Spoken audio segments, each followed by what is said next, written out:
Well, we have someone wondering about what is going to happen with his handloads at 30 degrees below zero. And most interesting, we have someone whose girlfriend has a massive urge to watch my videos. This should be interesting. Welcome to Ron Spomer Outdoors Podcast.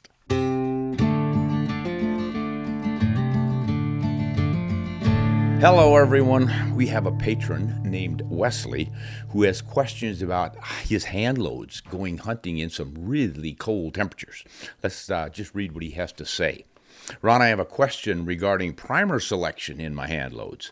In January, I'll be traveling to northern Canada in an attempt to take another wolf. I'd like to bring my 240 Weatherby. Good choice. Currently, I'm shooting handloads with H4831 shortcut powder. That's good stuff. And 80 grain Nosler ballistic tips. Should be good medicine there, buddy. And I'm using Federal 210M primers. Most load data specifies large rifle primers, but on my last wolf hunt, temperatures never rose above minus 30 degrees. Do you believe it would be worthwhile to develop loads with Magnum primers for such temperatures? For those of you who don't understand this hand loading stuff, you can have standard primers, either large or small rifle. That just is the cartridge itself that determines that. So the 223, for instance, has a small primer pocket, so it uses a small rifle primer. Whereas the standard, let's say 22-250, 30-06, and all these use a large rifle primer. But you can get standard versions of those with fairly mild temperatures, or a hotter burning one called a Magnum primer. That's what he's asking about for these cold temperatures, and that is generally where they recommend Magnum primers. So let us continue. Do you think it would be worthwhile to develop loads with these Magnum primers? The shot will be taken over bait at about 200 yards, so giving up some accuracy wouldn't be the end of the world. Well, there's no reason why the accuracy should go south because you switched to a Magnum primer. Now, also, I just finished listening to this morning's podcast, and I feel compelled to defend the AR platform rifle as a bear defense tool. Well, we're going off on a tangent here, so let's finish up with these cold temperature stuff. I got back to Wesley and I said, I think it probably would be smart to go with a Magnum primer. This is kind of the classic. You've got a fairly large powder supply in that 240 Weatherby Magnum.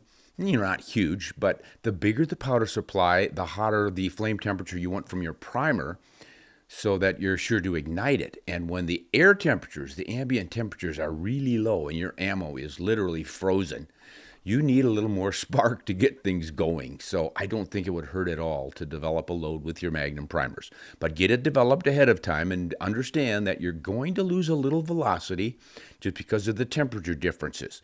Now, if you use a temperature-insensitive powder, and there are some out there, that will reduce that change. So some powders just don't burn all that more slowly, or don't ignite that more poorly when it's really, really cold outside, and some of the others do. So consider that as well. But you're thinking on the right track here, Wesley, so good job on that one. Now let's get to your AR platform rifle that you want to use as a defense tool. Wesley writes, much like a CRF rifle, that'd be controlled round feed rifle, like the Mauser style, the Model 70 Winchester, the AR semi-auto action will prevent user-induced errors such as short stroking. Now that is interesting. I had never considered that. One of the problems when people get excited with bolt-action rifles is that they don't complete the whole process. They end up with a jam or something. You don't have that issue with an autoloader. It's doing the loading for you. So good point. Also, the AR can be operated one-handed. They are more easily slung at the ready than a traditional rifle. And I guess that's true. I just not work that much with ARs, but I noticed there guys have got these sling systems in which the rifle is hung over the chest with the muzzle pointed down, and it's pretty easy to get them whipped into action. So he may be onto something there as well. A weapon light can be easily attached for nighttime camp protection. Something else I hadn't thought about. And the higher capacity magazines can allow for warning shots to be fired and still maintain an effective number of rounds for the rifle. That is an excellent point. So Wesley's really on top of this. He's really thought about this AR platform. While less capable of breaking down a bear, the lighter recoil and the fast follow-up shots can increase the shooter's ability to land a CNS shot, central nervous system. This is why I carry a 10 millimeter handgun rather than a Magnum revolver. Same reason. You can control your shots and get more of them where they need to be aimed. Of course, if penetration is a concern, there is always the .458 SOCOM option. That is a 45 caliber for the AR rifles, the AR-15 specifically, pretty short. I have a very handy 8-inch barreled .458 SOCOM with now I don't know what this is, PDW style stock that fires a 500 grain hard cast bullet at a bit over 1,000 feet per second. That should be pretty effective on a bear. Of course, the 4570 is still just as good of an option, and the .458 lot is probably better. But as you've aptly mentioned, shoot what makes you happy and gives you confidence. Well, I appreciate that, Wesley. You really had some good points on the AR. Someone else wrote in about similar things, mentioning that, the AR, even though we poo-poo it and think it's just not an acceptable tool for stopping a bear, because I always think mainly of the firepower. Most guys want to say, wow, you've got 30 rounds or 20 rounds or even just a 10-round magazine, so you've got a lot of cartridges you can fire. And my point is usually that the bear attacks happen so suddenly, so quickly, you don't have time for a lot of shots. 2 or 3 maybe is all you'll get off. You don't start shooting at the bear when he's 100 yards away, because ideally you don't want to shoot him at all.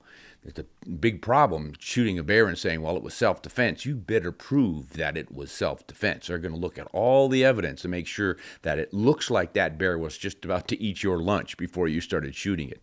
So you're ending up having to take that bear at about probably 10 yards, 15 yards, and it's like that, and they're on you. So bang, maybe bang, bang. But bang, bang, bang, bang, bang, bang, bang, not so much. So he's thinking it through, and I can see where having to not worry about short stroking your rifle and being a little bit faster with your second shot, maybe you could get an extra shot in. But once again, that first shot is really the critical one. So whatever you choose, folks, get something that you can manipulate quickly and get on target. And that's what Phil Shoemaker told us when we interviewed him about the bear, the big bear that attacked his fishing clients, and he had to shoot it with his 9mm handgun. And he was able to defend his client successfully and kill that bear because he was so adept at that use of that handgun, and he had the right bullets in, which Wesley mentioned here, hard cast bullets. They weren't all that big, obviously, 9mm, 147 grain hard cast bullets, buffalo bore ammo, but it worked quite well because it had the penetration to reach the vitals. All right, that was a good one. Now here is another patron, Peter. And I've been talking with Peter quite a bit. On this one, he said, hey, what's the difference between the 6.5 300 Weatherby Magnum and the 6.5 Weatherby RPM? I know the 6.5 300 is offered in the 9-lug rifle, and the 6.5 RPM is in their 6-lug action. Are the cartridges much different? Any benefits between the two? And I wrote back and said, yeah, Peter, there's a lot of difference here. They're really different platforms, meaning the cases are different. The 6.5 RPM is based on the rebated rim 284 Winchester cartridge that is lengthened, so it's roughly akin to the 6.5-06, but it is slightly faster because the case is a little bit wider than the 30-06, so there's more powder in it. Figure on a 140 grain bullet going around 2,950 feet per second. But the 6.5 300, now that is a necked down 300 Weatherby Magnum case. Full length Magnum, so there's a major powder reservoir there, and it will spit that 140 grain bullet nearly 3,400 feet per second. Big difference. All right, now Darren writes and says, hey Ron, great video. I'm not sure which one yet he is talking about. I wanted to mention that my girlfriend has this is the girlfriend issue. This is rather titillating. My girlfriend has a massive urge to watch your videos every night before bed. Whoa, where is this one going? She says it's your soothing voice and your relaxed backdrops. I've tried to get her to shoot her first deer for years, and now, after watching your videos, she has acquired a massive urge to hunt and be in the outdoors. Recently harvesting her first buck. I'm starting to think she loves you more than me. Sorry, Betsy. This is the price you pay. Uh-huh. Thanks for all you do in educating and entertaining all kinds of people and bringing them to find a passion within the outdoors. P.S. If this comment happens to make it into a podcast, give Grace a congratulations. She would love to hear it. Well, Grace, we definitely congratulate you on your first deer. And I am tickled that I was part of the instigation, shall we say, pushing you over the edge so that you went hunting. I am glad you enjoy listening to our videos and podcasts. And I'm glad for you and your boyfriend both that you have a shared outdoor passion now, because, boy, Betsy and I have just really loved our times outdoors. We've explored a lot of North America as well as Africa and New Zealand. It just wherever we can get outdoors and experience that sort of thing. It's just a wonderful way to share and grow our relationship. So thanks for that. And Darren, thanks for the entertainment yourself. That was pretty exciting. Okay, here is someone calling himself Pseudo-Petrus. Uncle Ron, I cannot think of anyone who does not love you. Well, you should read some of the comments I get. For Christmas, I would like a Sako rifle for hunting. Please have it chambered in .308. I have hung a super long stocking on the mantle, but I like a 20-inch barrel, which would look so good under our tree. I like loophole scopes and tally rings. Please include lots of boxes of ammo so I can find what the rifle likes. Don't be mean and bring me a 30-06 or a rifle with a plastic stock. I want Turkish walnut and traditional bluing. See, I am not being greedy. I'm just a traditional, and please would like you to bring the rest of my family a candy cane that they can all share. After all, Christmas is a time of giving, and I want to give my freezer a lot of venison. That is pretty funny. Pseudo-Petrus, that was a good one, partner. Yeah, well, what shall we say here? Santa will be working on that 20-inch barrel rifle for you, and your check is in the mail. Okay, here is Henry, and he says, ridiculous. You can't sit in snow for 20 seconds to get a positive shot.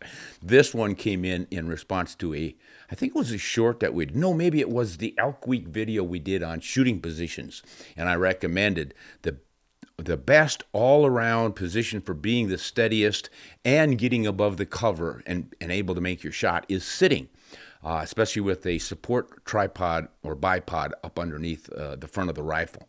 And I use some portable sticks for that. Have worked for me for decades. And I recommended that, and a couple of people wrote in and said they couldn't sit in snow. It's too wet and cold, and you just cannot sit in the snow to take a shot. And that's what Henry is saying here. It's ridiculous. You can't sit in the snow for 20 seconds. And I wrote back, and I told him, are you kidding me? I've sat in the snow for 30 minutes to an hour just glassing for game. All it takes is some insulated pants with a layer on it that's going to protect you from moisture, like a Gore-Tex layer. I've got several pants and coveralls like that, and I can sit and roll and crawl in the snow in perfect comfort.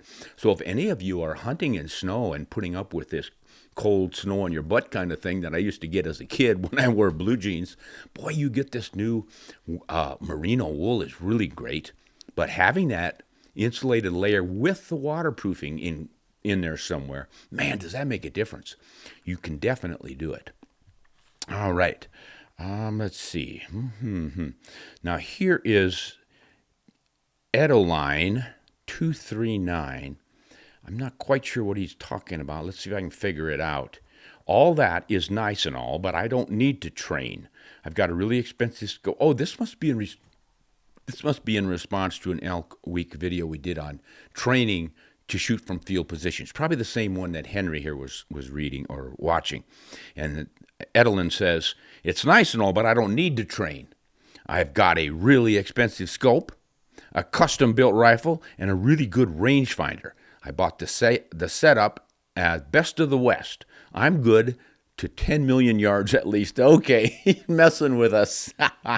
Yeah, that's a good one. But it does bring up a valid point, because quite often folks will buy one of these tricked out rifles that's guaranteed to shoot MOA and out to 1,000 yards and all the rest of it. And the scope is all set up with a custom turret so you can dial. And if your rangefinder says that antelope or elk is out there at 800 yards, you just dial to number 8, put the crosshair on his middle and pull the trigger and you've got him, which sounds great and can work if you do your job. And of course, that's where the training comes in. And what he's saying here is that so many guys just buy that setup and then they don't work with it and don't train with it, and they end up scattering shots and wounding game and everything else. So he's making fun of that whole process. But it does bring up that good point. You still have to train and really train from field positions. Lying down on a mat in a shooting venue somewhere where everything is perfect is one thing. Sitting on a bench is one thing. Being out in the hilly country and broken terrain with brush and all the rest of it, whole different program. All right, let's see. I had some pretty cool ones here from some more patrons. If I can find those real quick. That must be Hunter. Yeah. Andrew. Andrew and I were going around and around with something. Let me see if I can find that. Andrew asked me, I sent this on your recent elk video, but I also want to cover my bases and follow up on Patreon. Can you do a poll to get an estimate of the average distance that elk are killed in North America? I have a sneaky suspicion that, like most Cervidae, which is the genera for deer family, the Cervidae is the deer family. Like most of the deer family, we tend to think that the average kill shot is at a longer distance than it really is because we factor in the western, also read as extreme range, a little more than we should in the majority of real non-trophy seeking elk hunts. So essentially, Andrew is saying, I don't think the shooting distances are as long as a lot of people tend to think they are. And can I do a survey? I don't know that I can get an accurate survey of any kind, Andrew. Obviously, everyone out there is more than welcome to weigh in on this and let us know what is your longest shot, what has been your closest shot, but mostly what has been your average shot. And I have seen some of these studies or surveys before, and it turned out that most of the elk were shot well inside of 200 yards, if I remember correctly. And that is certainly understandable if you've done much elk hunting out in the West. Now, I haven't hunted elk in the East or the Midwest and some of these states where the populations are really coming back, thanks to hunters, of course. But out here in the West, we are generally finding our elk in heavy cover, in the forests. They're out at night. Obviously, they're out early in the morning feeding before they get back into the timber, and then they come out in the evening, and if you can catch them coming out, great. You can get those open country shots, and sometimes fairly long. But in general, you're getting most of your shots in the forests. I think my first elk was all of maybe 70 yards away or something. My longest, I do remember, was 450 yards across a canyon. And in that one, we heard him, and we knew he was holed up in these trees, and we figured he would come out into the meadow. One thing about elk is if you see them undisturbed feeding in a nice meadow and they move into some nearby trees, you can pretty much figure that if no one disturbs them, they're going to come back out and eat again that evening. And that's what this situation was. So we hung around until the evening, and they came out. There was my shot, but there was a canyon between us, wide open. We had no chance to sneak down. He could see us all the way because it was open. But once he came out of the trees on his side, he didn't know we were there. We had a good solid shooting position with my sticks, my back against the tree. Easy shot. We got that elk at 450 yards. But most of my elk have been in heavier cover where I'm inside of 200 yards pretty easily. So what do you guys think? That's kind of been mine. I agree. I think most of your shots are going to be a lot closer than these long-range extreme things like that. Okay. Now, a similar one is right here. Or is this Hunter again?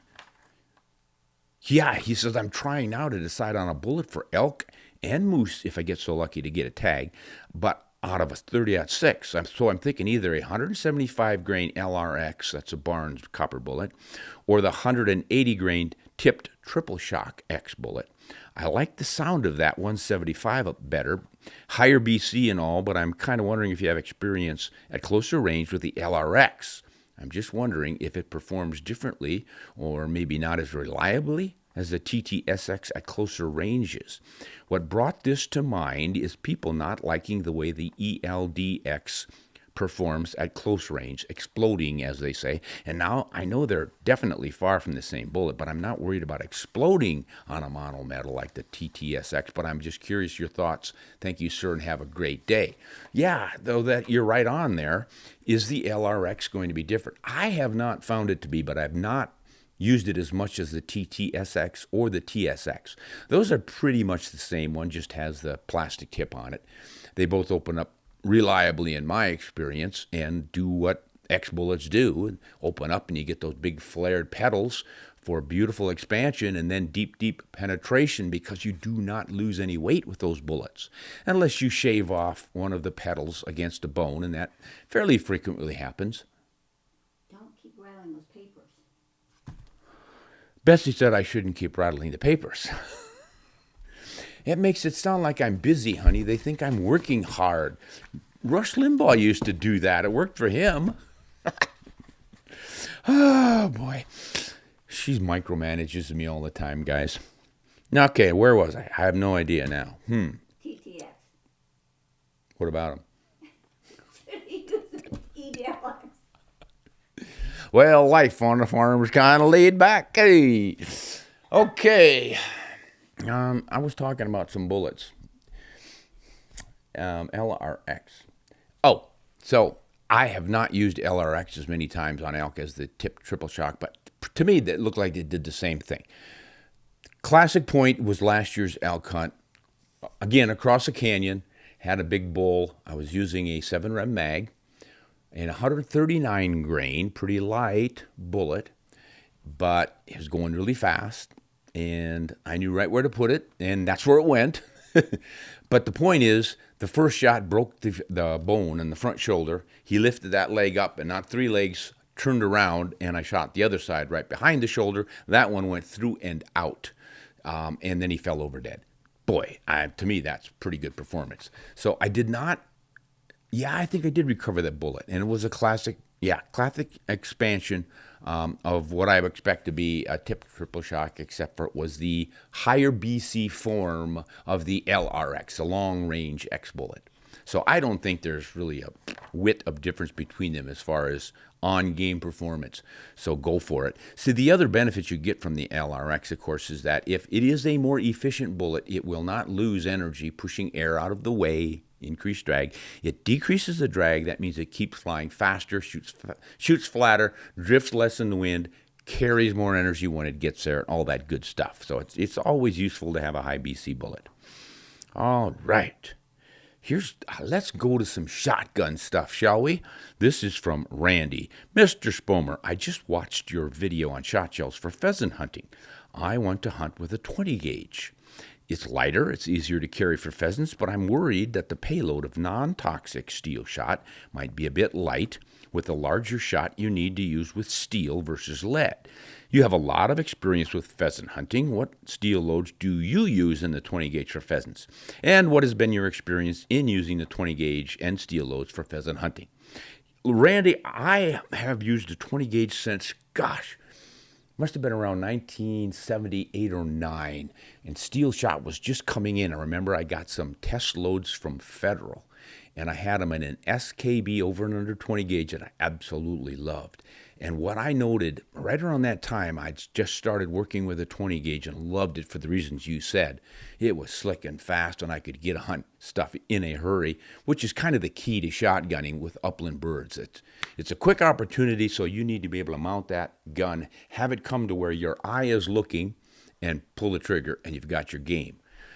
And I was a little concerned, obviously, about these steel bullets because they do not have the mass, the density of lead. So they lose energy, they peter out a little bit sooner, so you won't have the range. But they also are harder, so they don't spread out the pattern as badly as leads do. So you're going to have a tighter pattern, have more pellets in it. So generally, you can keep more pellets on the bird.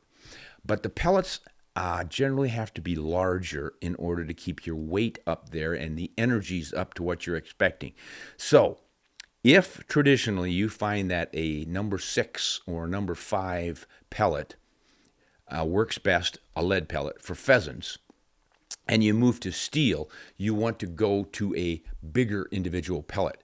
So instead of a 6-shot, you would go to a 4-shot. That means you're going to have fewer pellets in the load of the same weight. If it's a 1 1/8 ounce load or a 1 ounce load, you're going to have fewer pellets with a 4-shot, but they're probably going to pattern better. So for me, out to 40, 45 yards, it has proven to be equal.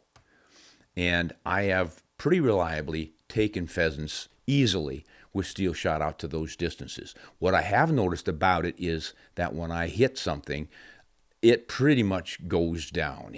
Those steel pellets are so hard, they're breaking bones, and I think the hardness of it makes up a little bit for any of the lost energy and momentum of that particular pellet and getting more of them on target. So that's kind of been my experience. Also, I did notice that when I switched from a 12 gauge to a 20, I had more success overall. In other words, if it used to take me an average of 2 shots for every pheasant I bagged over the season with a 12 gauge, it was now more like 1.5 or maybe even 1 with the 20 gauge. And I can attribute that to obviously the right ammunition and choke combination to get a good pattern, but mostly to that shotgun being lighter and faster and fitting me really well.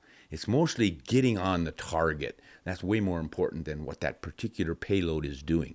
And the crazy thing is, in 1996, I tried a 28 gauge for the first time. I remember the year and all the rest of it because it was such a revelation to me.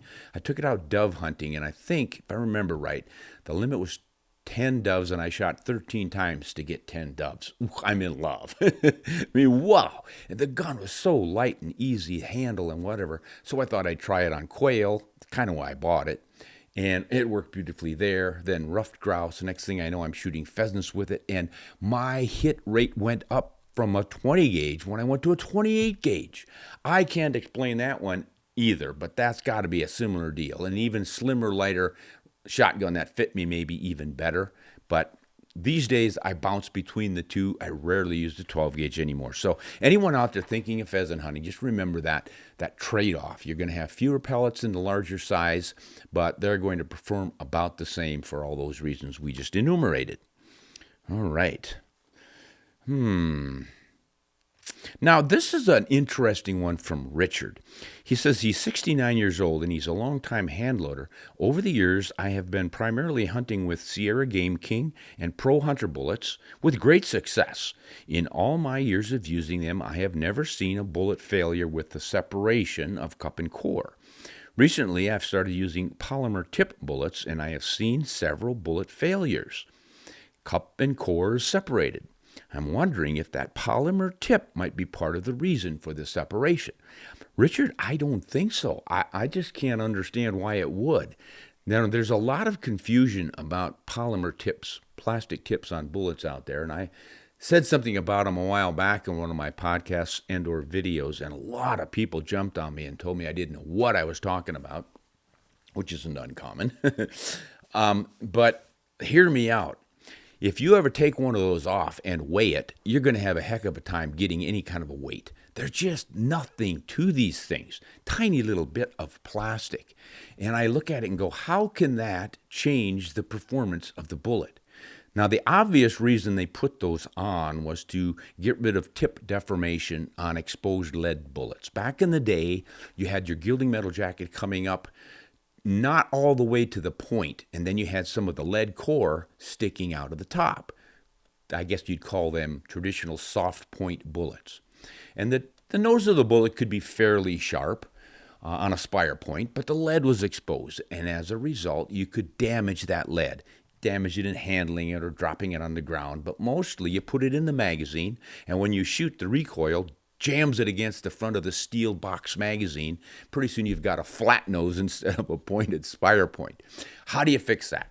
Years and years ago, we're going back into the 1950s at least, you had silver tips from Winchester, which was literally a silver cone over the top of that that lead. And then they later, to go reduce the cost, they went to an aluminum cap. And Remington had one they called the bronze point, the bronze tip they put on the tip of that bullet.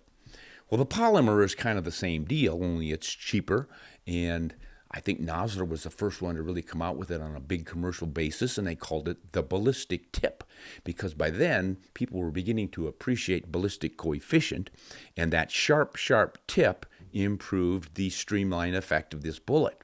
So the first benefit was you no longer had the battering of the nose. You kept it nice and pointy and sharp, and that gave you a higher ballistics coefficient, and there you go. Then somebody in one of the ammo companies decided they would add a little something to it, and they said it's like a wedge, and it drives back into the core and initiates expansion, and boy, that's going to make your bullet hit a lot harder. I question that because, okay, there's this tiny little piece of plastic that weighs a fraction of a fraction of a fraction of an ounce, and it gets pushed back into the lead. But look, you've got a bullet going somewhere between, say, 1,800 to 3,000 feet per second when it lands on that animal. And as we've seen over the years with all sorts of bullets, they get expanded, flattened, mushroomed, torn.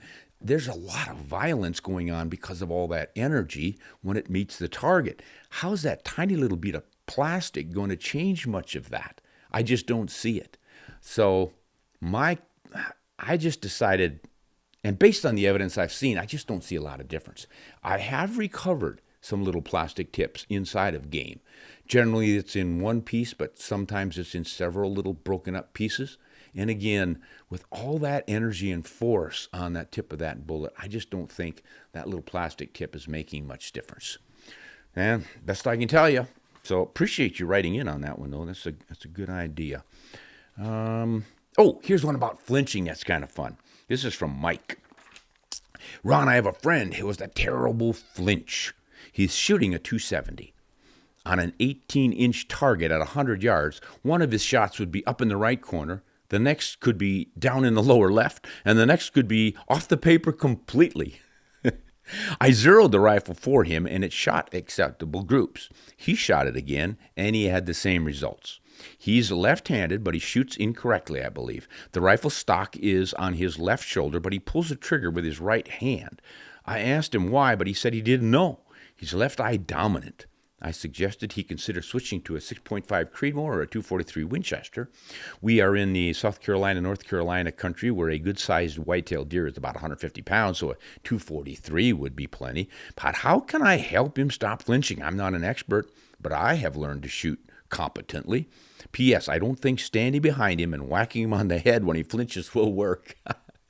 That's in reference to a comment we got from a reader a while back we read where he said his buddy would whack him on the back of the head with a newspaper to make him stop flinching. I didn't quite understand how that would work, but here's what I wrote to, who was this? Mike. When I wrote back and I said, hey, Mike, your friend's flinch is 90% mental, and the other 10% is just in his head. So here's the cure. Get him shooting well with a .22 rimfire. Film him, especially his finger on the trigger, so that he can see if and how he slaps it or jerks it and closes his eyes and all that. Once he has a smooth, clean trigger break and he doesn't snap his finger back off the trigger after the shot, put him behind a 223 Remington or a 243 Winchester, and then repeat the process. Make him shoot with both eyes open and film to see that he keeps them open through the shot. Once he's effective with this, he is on his way to properly driving his rifle, not letting his rifle drive him. Double ear protection will really help. Foam plugs with shell muffs over the top. Then when you move him, you will then move him into this 270, but load that rifle behind his back. And really don't put one in the chamber. Don't load it. And then ask him to shoot it the same as he did the 2.2 or the 243. Film him again for your evidence. I'm betting that he'll close his eyes, jerk the trigger, snap his head off the stock. When he sees this video, he will become a believer. The gun will not fire, of course, because you didn't really put a round in it, which is why he sees and he feels his flinch. Tell him to calm down and shoot just like he did with that lighter recoiling rifle. And again, Hand him the rifle with an empty chamber. Keep doing this behind his back until he starts breaking perfect shots, and he can tell you where his crosshair was in relation to his aiming point when that rifle went click. This empty gun exercise will enable him to see and feel what he's supposed to be doing, and he can do it when his brain's not freaking out. So, as you and I know, the 270 Winchester is not a hard-kicking cartridge. Let me know how all of this goes, but I'm betting it works. You are not curing him of flinching so much as teaching him for the first time the proper way to shoot a rifle. Eyes open, concentrate on your sight picture, and hold that rifle steady. Clean trigger break, then see the bullet impact. No thoughts in your head about the big bad recoil monster that isn't really under the bed. That should work for you, buddy. Okay. Did that one. Okay, what else do we have here, Bets? All right, Betsy compiled some things for me here. Let's see if she's happy with me this week. JWD. Ron, I am confused. 4 exclamation points. You keep telling me over and over again that muzzle energy does not kill. Yet, you're also telling me now, in this video, that I should use a big, heavy bullet to break down a bear. Sounds like I am detecting some BS. And that doesn't stand for better service. Muzzle energy kills, not high BC. Or light bullets cause tissue damage. Maybe you can kill with a well-placed small bullet or a less well-placed high-energy bullet. JWD, I get the idea that you are confused. And I can understand that. So let's go back over it. Muzzle energy, or bullet energy more appropriately, the energy that's in the bullet, the kinetic energy, does not kill by itself. It has to have a bullet, obviously. And the bullet is not going to kill unless, as you said here, I said as well, it damages tissue. You've got to cause tissue damage. That's what kills these animals, unless you hit the nervous system, and that is also tissue damage, but it's instant vital tissue damage. You'd short-circuit the brain and it's it. The electricity is off. But the heart, lungs, anything like that, it has to hemorrhage so that the blood pressure drops, and then the brain dies because it's not getting oxygenated blood, which is what keeps it alive. So when your blood pressure drops, you faint, right? Well, when you've lost blood, you're going to die for pretty much the same reason. You don't need a heart except for pumping the blood. You don't need lungs except for oxygenating the blood. So getting the blood level down quickly is the fastest way to terminate other than a central nervous system hit. Now, you can do that with a .22 long rifle. You can kill bears, moose. There's even a report of an elephant having been killed with a .22 long rifle because the bullet caused enough hemorrhaging for that animal to bleed out. But then why did I bother to say use a big heavy bullet to break down the charging bear that you need to protect yourself from? Well, because the bigger bullet's going to tear more tissue. It's going to penetrate farther to reach more tissue. Yes, if you hit him in the brain with your .22, you might get the job done. Or as Phil Shoemaker found out with that 9mm and that little 147 grain bullet on that great big 800 plus pound bear, if you hit him in the heart and the lungs, you're going to do some damage, but it'll take a while. I think he put 4 shots into that bear. Well, if he had a 50 caliber or something, it would have been a more bleed right away. And also that bullet would be heavier. It would go farther, and maybe instead of hitting just one lung, it would get both lungs. All sorts of things to consider like that. So do you understand how that's working?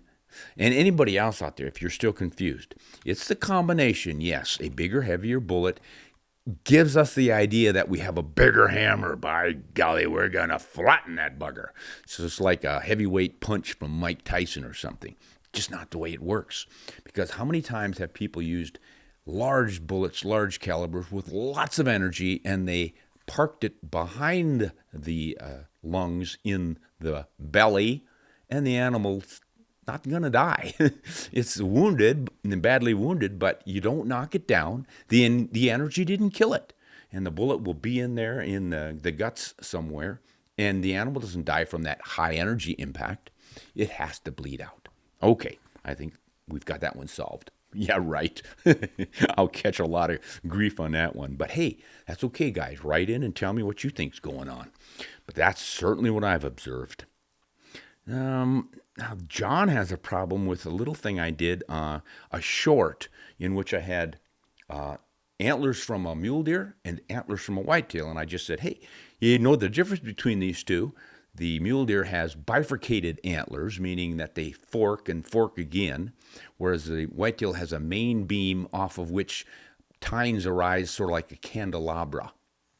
Just trying to explain that because that's the way it was explained to me when I was a kid trying to figure this stuff out. And John says, all right, Ron, you're way to show off. Well, John, I'm not showing off. I'm just sharing the information that I got. If you want to watch my showing off videos, find the ones where I'm chopping wood or moving boulders or something. That's when I'm showing off. Okay, let's see. Elk field shooting, huh? What? Aaron has a problem with something on elk field shooting short. This is the content you should be putting out in depth and details instead of those awful cartridge talks that you do, mostly redundant and useless. Skill and field position shooting is where it's at. It's more important than the cartridge, the bullet, the rifle, the worn-out ballistic tables. Well done. Well, that's both a compliment and an insult in the same comment. I like that. Good approach, Aaron. I get your drift here, Aaron. What Aaron is saying is that we talk endlessly about this cartridge and that and the subtle difference between the 270 and the 6.8 and the 6.5s and all that stuff. And for a lot of people, it's just like, who cares? Boring. I just want to go hunting. Just give me my 308 or my 30-06 and shut up. And then, of course, the emphasis should be on competent use of that tool. So we should be doing more videos on how to shoot from field positions and all the rest of it. And I agree that is a critically important part. But you cannot say that understanding ballistic tables in your cartridge and bullets and what they do is not important. Or otherwise, people would be buying, say, 17 HMRs and trying to shoot moose with them. It'd probably work, actually, if you hit them in the right place. But I think it always helps us to understand more. You don't need to know this stuff. I know some great hunters who are incredible shots, and they couldn't tell you the velocity of the cartridge they're shooting, the bullet they're shooting. They don't know how the bullet's made. They just know where to park it, and that's fine. But then I also know people who understand all the nuances, and they do just as well, and they just have more information. So whatever works for you guys. I just like to learn more and more about everything and everything. Of course, at my age, I have to shove some of it out of the hard drive so I can cram some more stuff in there. So I'm starting to forget a lot of the older stuff. Okay. Now, we did a question, guys. We asked you to write in and tell us. On our community post, we said, hey, do you have an old rifle that shoots with the best of the new? And this arose because we did a quick little video on my friend Steve's Model 70 Winchester in 243 Winchester. It was a used rifle he picked up, and it was made in 1956. And he sat down and shot off my bench. These first 3 shots landed in .4 something of an inch. Better than half MOA with his first 3 shots. So, of course, I held it up and did a video saying, no fancy carbon fiber, this and that's and barrels and all this fancy, just an old-fashioned rifle. It's old guys rule. And of course, everybody got excited about that. They either slammed me for being an old fud or they praised me for being an old fud because they're probably one too. But at any rate, it inspired us to ask you, what do you think? Do you have an old rifle like that, or was this just a freak, a fluke? Let's just read some of these things. Betsy compiled a bunch of them here. This is Thunderhawk.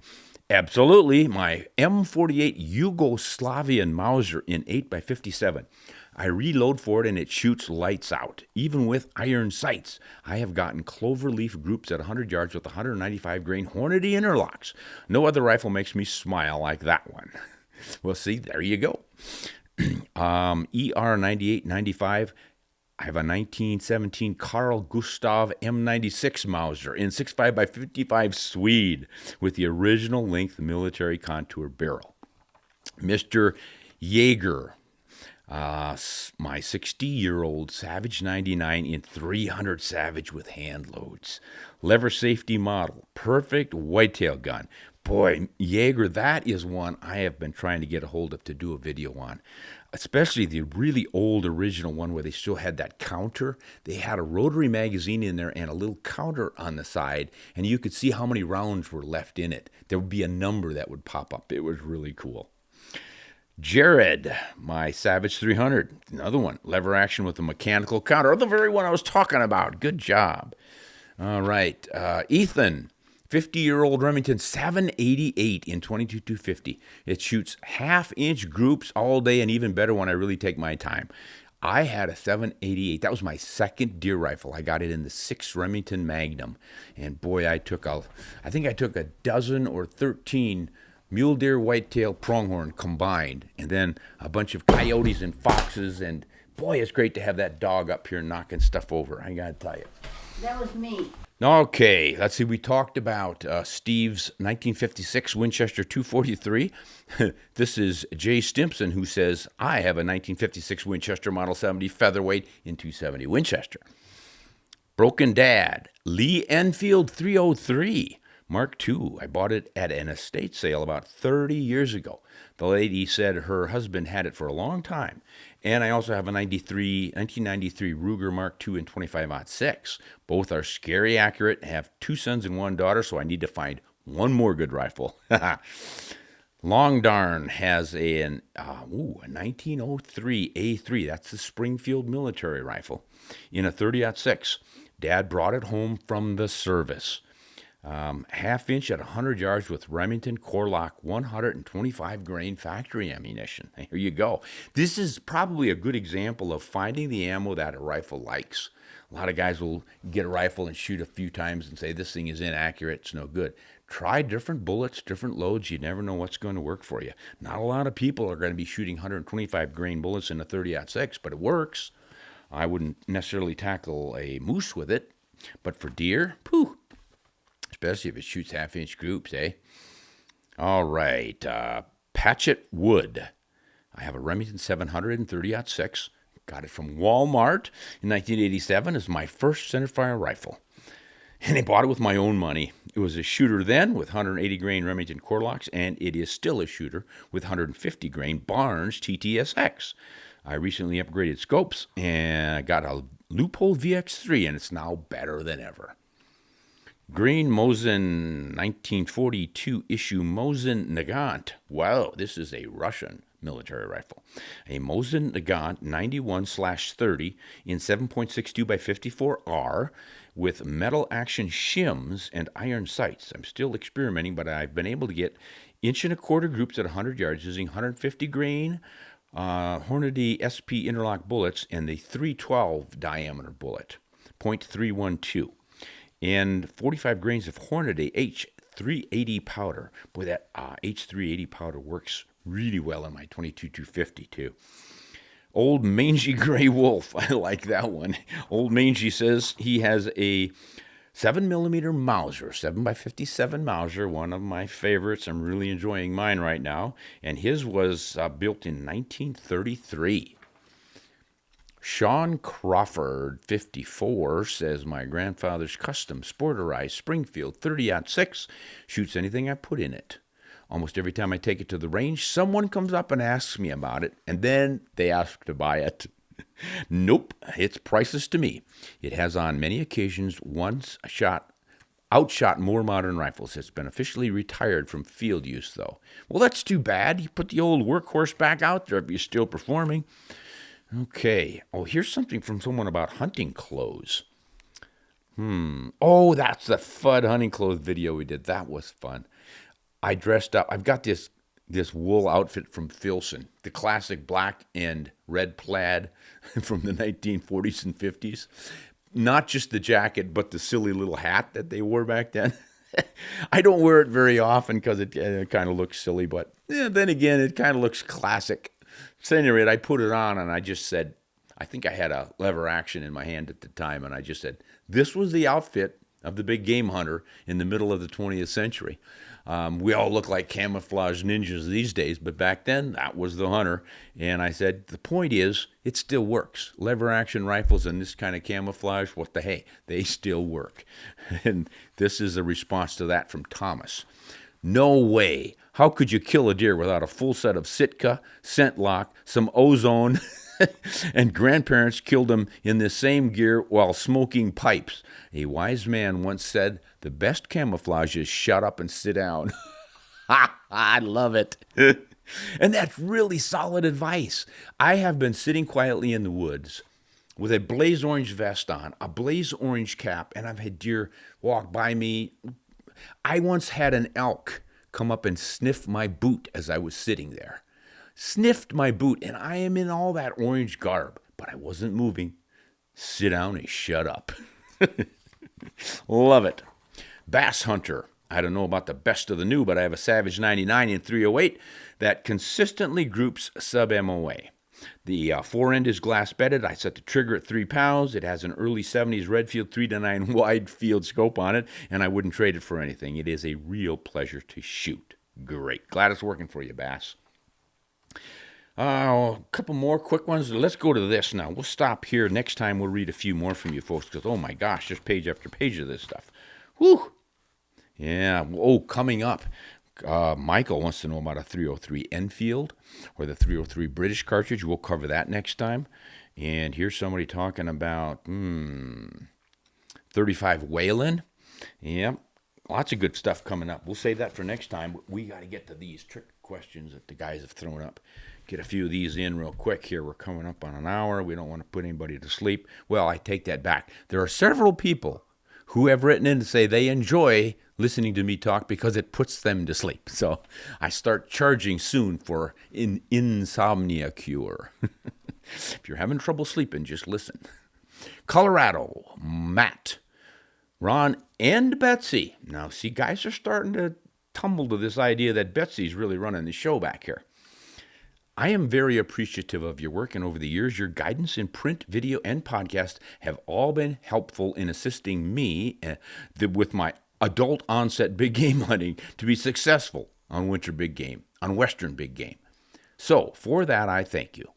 As for the questions, I'm going to go on my first Africa safari next year in South Africa's Limpopo province, Plains Game. A lot of guys go there. It's a real popular place. They got a lot of animals there. Did you know that in South Africa, there is more native wildlife on private land than there is in all the national parks and everything else? And it's because of hunters.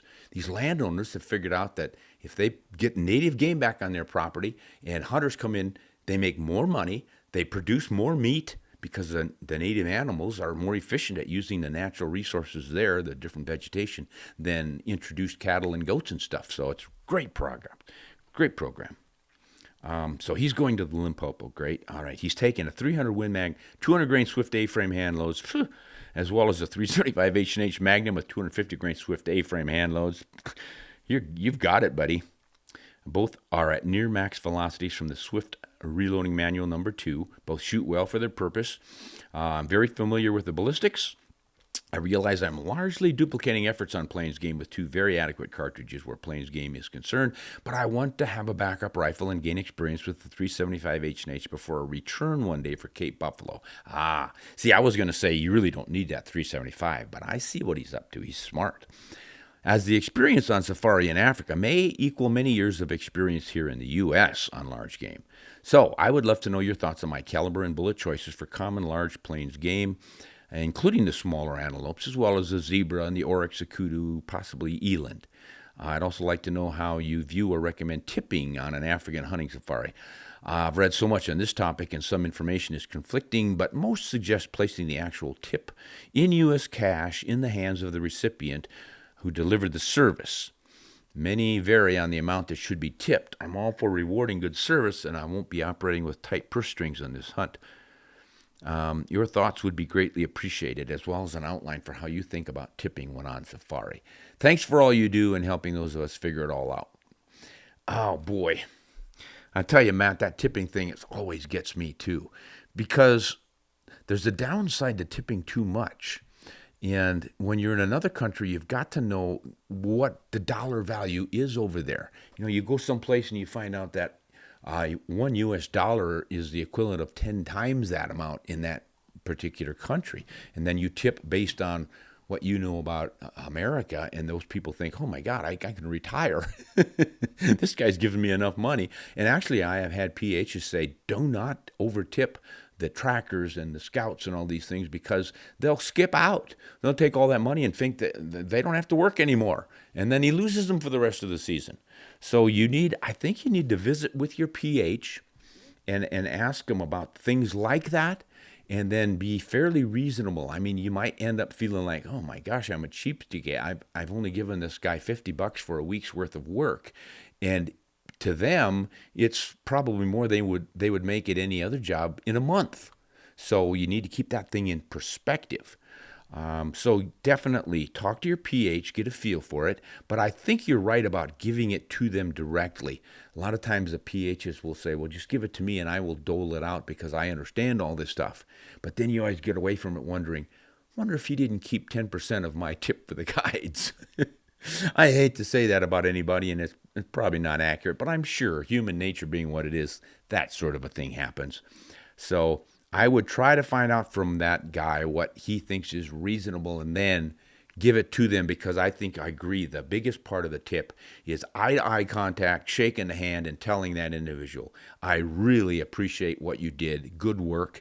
That not only rewards him monetarily, but it inspires him to continue doing good work. And that's kind of what the whole idea behind tips is. So good stuff there.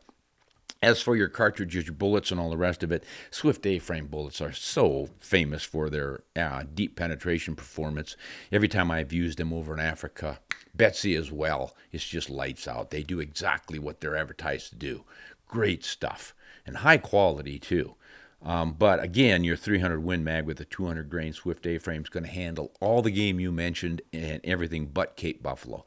But getting used to shooting at 375, I think, is a smart idea. I have gone over there and taken eland with a 375 H&H. Unnecessary. I've taken eland with a lot less than that, 7 rem mags and 140 grain bullets and different things, 308s and different stuff. But good idea. Get used to using it, and then you'll be ready for your buffalo. But your ammo choices are top-notch. All right, should we go a little longer, guys? Yeah, Betsy says, keep talking, Ron. You're helping people sleep. All right, Tyler from Oregon. Regarding budget hunting. Greetings from Oregon. I recently went on my first big game hunt with a friend. It was an archery elk hunt, and I purchased Swiss surplus camo for $40 a set, shirt and pants. And I got a cheap camo t-shirt from Amazon. I got a loopholed entry-level rangefinder and a U.S. Army surplus sleeping bag. The only thing I spent any real money on was boots. That's a good place to spend it, too. Danner boots for $150. Well, see, to me, that's not spending a lot of money on boots. I'm thinking $450 to $600 boots. That's expensive. Betsy. This was in response, you had to spend $5,000. Oh, that guy. Yes. Betsy said this is response to another gentleman who wrote in and was making fun of all this fancy equipment stuff and saying, how can you get into hunting these days when it costs so much? You've got to buy an $8,000 rifle and scope and a $1,000 coat and all this fancy stuff. And I said, no, you don't. You know, it's fun to do if you've got the money, go for it. But you can get Army surplus things, and you can go to various shopping malls and find clothing that's made of the right materials. That might not be a camo pattern, but who cares? Game doesn't notice. So that's what this guy's talking about. Okay, great. Where did we go here, Tyler? Okay, no. Cheap camo shirt. Okay, the boots he got for $150. I don't think that's enough for good boots. But if they fit you and feel comfortable, that's fine. I just don't think they'll last as long. If you're doing a rifle hunt, a Savage 308 scope combo would do fine for most everything in North America. For archery, I found it ready to shoot package clearance for sale for $300 worked for him. So he got an older bow that was like last year's model, and it was decreased in price, and that worked for him. I lucked into a good deal on a Thompson Center Compass rifle in 30-06, which they no longer make, and I highly recommend that rifle. Smooth action, short bolt lift, threaded barrel for a silencer makes it ideal hunting rifle on a budget. I hope Thompson Center, which was just purchased from Smith & Wesson, makes a similar rifle to the Compass or Compass 2. So Tyler is merely sort of confirming what I suggested. You can get some pretty inexpensive stuff and get outfitted for a good big game hunting with a lot less than the thousands and thousands of dollars that people think you need to spend. All right, John from New Zealand. Always love to hear from folks over there. Not sure if this has been asked before, so bear with me. I have looked into the BLR takedown rifle. That's a Browning lever action, which seems like a good idea. You can trudge around in the bush with the rifle in two parts inside of your pack so that any non-hunter who's out and about doesn't see that you have a rifle, and therefore they don't get concerned and cause trouble, etc., etc. But my question is this. When you put that rifle back together, do you need to sight it in again? No, you shouldn't need to. I haven't played with that a lot with the BLR, but those two pieces really aren't involved with changing the sights at all. The scope sits on top of the barrel part of the rifle. Let me think. No, it does sit on top of the action. But the barrel fits so well that other rifles that I've done this with, and I've had several where you've got the barrel fitting into the receiver, so your scope is on the receiver part of the rifle and your barrel fits in it, and I take it off, put it back on, and I'm within a half inch of my original sighting almost every time. Sometimes it's even spot on. But now that you mention it, I think you need to just experiment with yours. Who knows? Each individual rifle might shift a little bit. Depends on how consistently tight you get it. But as I remember that system, they clamp in pretty tightly, so it should be repeatable. But do double check it just for your own confidence. Good idea. Good point. All right. Adrian. Yo, Adrian. Hey, Ron, first off, I just want to say thank you for taking my question. Sorry for making fun of your name there, Adrian. It just popped into my head, you know. Yo, Adrian. Rocky. Go back to 1976. You'll get it. So, I have a different question for you today. My father has an old rifle he got back in the 70s. It's a Sporterized Springfield 1903 from 1943. Now, the only part that is from that rifle is the action. The action has been drilled and tapped for a scope, put into a nice wood stock. It has a nice trigger. You can tell that whoever Sporterized it back then spent some coin on it. I don't want to take it back to military standards since it has been tampered with already, but I'd like it to be in a 30-06 instead of the 22-250 it is now. Do you think it is worth the time and money to have an aftermarket barrel blank like a Proof Carbon Sendero? A Proof Carbon Sendero turned to fit the action, or just toss it and keep it as it is? It would be something different. It's still a rifle that can be taken out for a nice hunt. This would also be a present for my dad, but I'm just not sure if anyone has done or heard of it done before. Thanks again for taking my question. I hope to hear back from you. Well, you're hearing back from me, Adrian. You know, you can go either way with it. Sure, it's pretty easy to swap barrels out on rifles. If you've got a good action with a nice trigger and all the things you mentioned and the stock, and you just want a different cartridge, you switch the barrel and you're there. Get whatever you want. 270, 30-06, 35 Whelen, whatever happens to fit that action, it's going to work with the barrel you put in. Now, the 22-250, pretty short, and you've got an action that'll handle the 30-06 length, so it's a little inefficient that way, but again, that still works. You could go with a 284 Winchester and seat your bullets out really far. The action will handle that. All kinds of things you could do with it. Pretty much up to you. I don't know, Proof Carbon Sendero barrel, fairly thick, but they just take it down to the threads to turn it into the receiver, so that should work too. Yeah, a gunsmith, or it sounds like maybe you're able to do this machining yourself, but you should be able to put it together.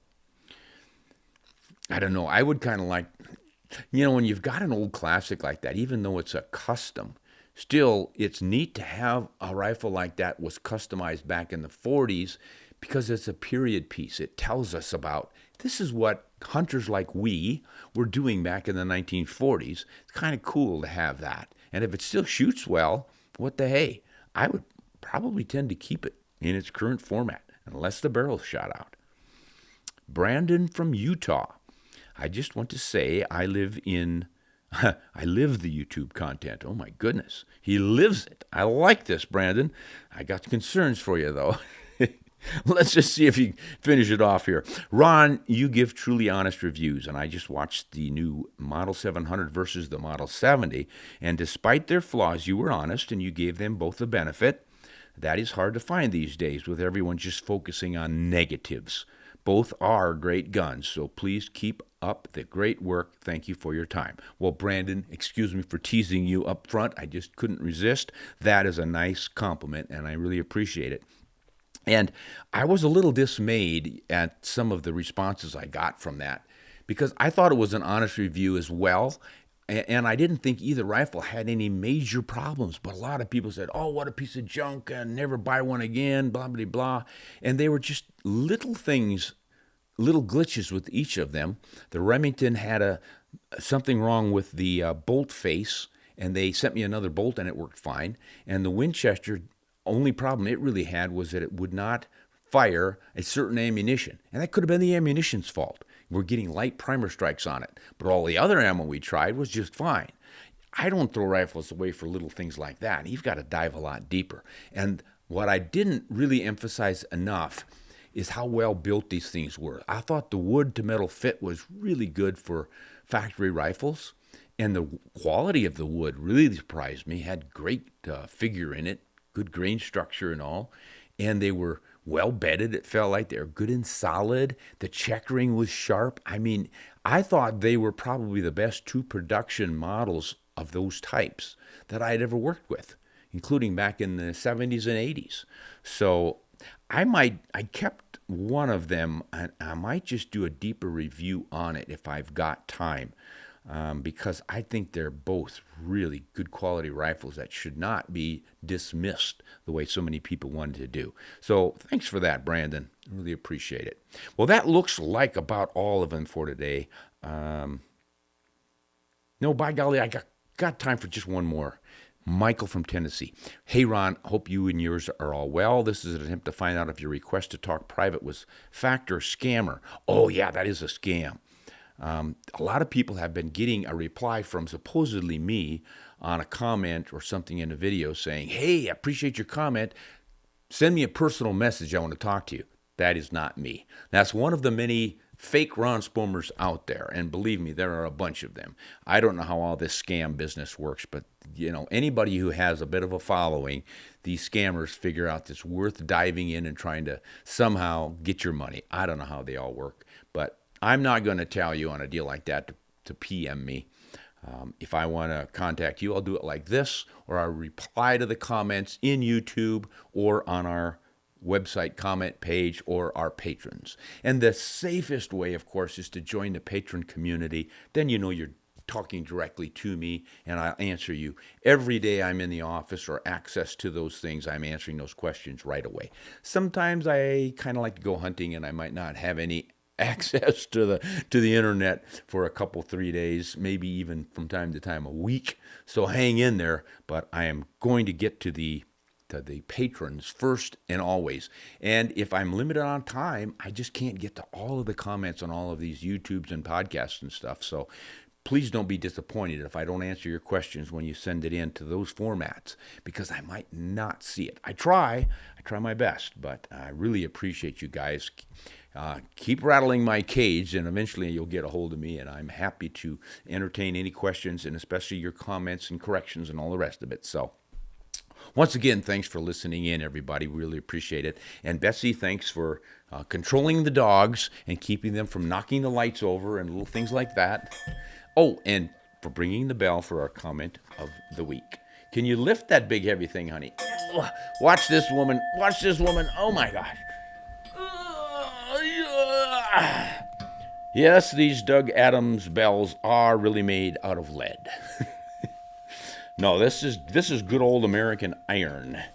And what my buddy Doug Adams, the sculptor, does is he builds these things and sells them in galleries across the West and does really well with them. Folks have these. I've seen them out in front of hospitals and businesses, and as well as individual homes. He did one recently for a retired military pilot, and he built it out of a propeller from a plane. Wow, this is pretty cool stuff.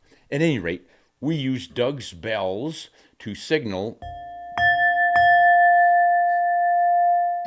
The comment of the week. Betsy, who is the comment of the week? Congratulations. Yeah, Grayson, your boyfriend. I'm sorry I forgot your name, but yeah. The boyfriend, that was a little risque, but we enjoyed it. Got a kick out of it. But we really are tickled that Grace got interested in hunting because of listening to me drone on. I really appreciate that.